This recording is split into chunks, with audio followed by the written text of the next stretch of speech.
ابھی چند دن پہلے شیخ صالح فوزان حافظہ اللہ ان کی حفاظت کرے، سعودی عرب کے بہت بڑے عالم دین ہیں، ہم اللہ کے فضل و کرم سے ان کی عزت کرتے ہیں، احترام کرتے ہیں، ان سے محبت کرتے ہیں، ان کے فتاوی سے فائدہ بھی اٹھاتے ہیں، لیکن ہمارا موقف یہ ہے کہ کوئی بھی معصوم نہیں ہے، کوئی بھی معصوم نہیں ہے۔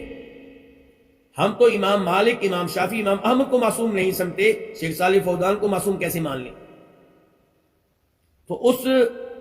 تو ایک کلپ ہے، اس کلپ میں شیخ صالح فوزان سے کسی نے پوچھا کہ ہم عام لوگ ہیں، ہم کیسے نماز پڑھیں؟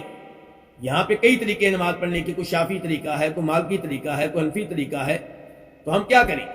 شیخ صالح فوزان حفظہ اللہ نے کہا کہ آپ کے ملک میں جو مسلک رائج ہے اس کے مطابق آپ نماز پڑھیں۔ اس کا مطلب یہ ہوا، شیخ صالح فوزان کے فتویٰ کا خلاصہ یہ ہوا کہ پاکستان، انڈیا، بنگلہ دیش کے لوگ پھر کیسے نماز پڑھیں؟ فقہ حنفی کے مطابق۔ تو کیا یہ فتویٰ لیا جائے گا؟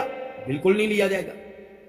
شیخ صالح فوزان ہمارے لیے قابل احترام ہیں، قابل عزت ہیں، ہم ان سے محبت کرتے ہیں، لیکن امام ابن القیم رحمہ اللہ، امام ابن تیمیہ رحمہ اللہ، وہ کہا کرتے ہیں کہ شیخ الاسلام حبیب الینا ولکن الحق احب الینا۔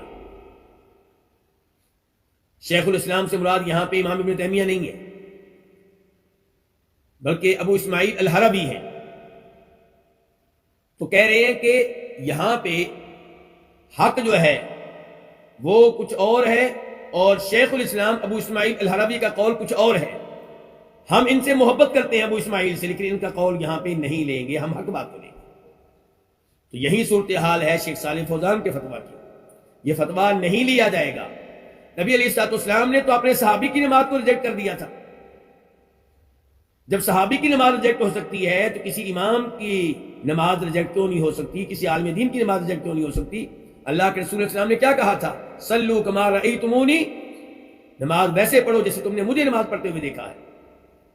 آپ نے اس صحابی سے کہا تھا جو آپ کے پاس چند دن رہے، آپ سے دین کے احکام سیکھے، عقیدہ سیکھا، واپس جا رہے ہیں، تو آپ نے کہا تھا نماز تم نے ایسے پڑھنی جیسے مجھے نماز پڑھتے ہوئے دیکھا ہے۔